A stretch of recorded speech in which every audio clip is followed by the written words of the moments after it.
Antarvedi beach దగ్గర గోదావరి నది వెళ్ళి సముద్రంలో కలిసే ప్లేస్ కి అయితే మేము వెళ్ళాము. దీన్ని అన్నాచెల్లెలు గట్టి అంటారు. రీసెంట్ గా మా ఆఫీస్ మేట్స్ అందరం కలిసి దిండి రిసార్ట్స్ లో ఒక రోజు స్టే చేసిన తర్వాత నెక్స్ట్ రోజు వనభోజనాల కోసం అంతర్వేది బీచ్ కి అయితే రావడం జరిగింది. అక్కడ నుంచి ఎక్సైట్మెంట్ గా ఏమైనా చేద్దామని చెప్పేసి సంగమం ఘాట్ కి వెళ్ళి అక్కడ షికారా బోట్స్ ఒక 2 మాట్లాడుకొని ఈ అన్నాచెల్లెలు గట్టి దగ్గర చూడడానికి అయితే వచ్చాము. ఒక 15 మినిట్స్ రైడ్ తర్వాత మన స్పాట్ కి అయితే వచ్చేసామండి. ఈ గ్రీన్ కలర్ లో కనబడుతుందంతా కూడా గోదావరి నది అండి. ఎదురుగా మనకి గ్రే కలర్ లో కనబడుతున్న వాటర్ అంతా కూడా సముద్రం వాటర్ అండి. ఇక్కడ చాలా లోతు ఉంటుంది. రీసెంట్ గా వైట్ కలర్ తార్ కార్ కూడా ఇక్కడే మునిగిపోయిందని చెప్పి న్యూస్ వచ్చింది కదా, అది ఇక్కడే అండి. ఈ ఏరియాలో కూడా వేవ్స్ మామూలుగా లేవు, చాలా పెద్ద పెద్ద అలలు అయితే వస్తున్నాయి.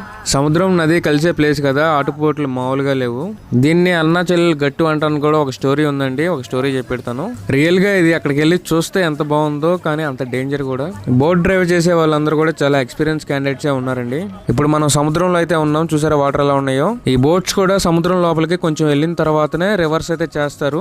ఎక్కడ పెడితే అక్కడే వీటిని యూటర్న్ అయితే చేయరు. ఎందుకంటే గోదావరి నదిలో ప్రశాంతంగానే ఉంది, సముద్రంలో కూడా ప్రశాంతంగానే ఉంది. కానీ సముద్రం గోదావరి రెండు కలిసే ప్లేస్ లో ఆ వేవ్స్ ఈ వేవ్స్ ఆపోజిట్ లో కొట్టుకుంటాయండి. అందువల్ల ఆ ఏరియాలో అసలుకి యూటర్న్ అనేది చేయకూడదు, కదలకుండా కూర్చోవాలి. ఈ ఎక్స్పీరియన్స్ అయితే మామూలుగా లేదు. 150 రూపాయలు పర్ పర్సన్ కి. డెఫినెట్ గా వర్త్ అనే చెప్తాను. వీడియో నచ్చినట్టయితే లైక్ చేసి సబ్స్క్రైబ్ చేసి మన ఛానల్ సపోర్ట్ చేయండి.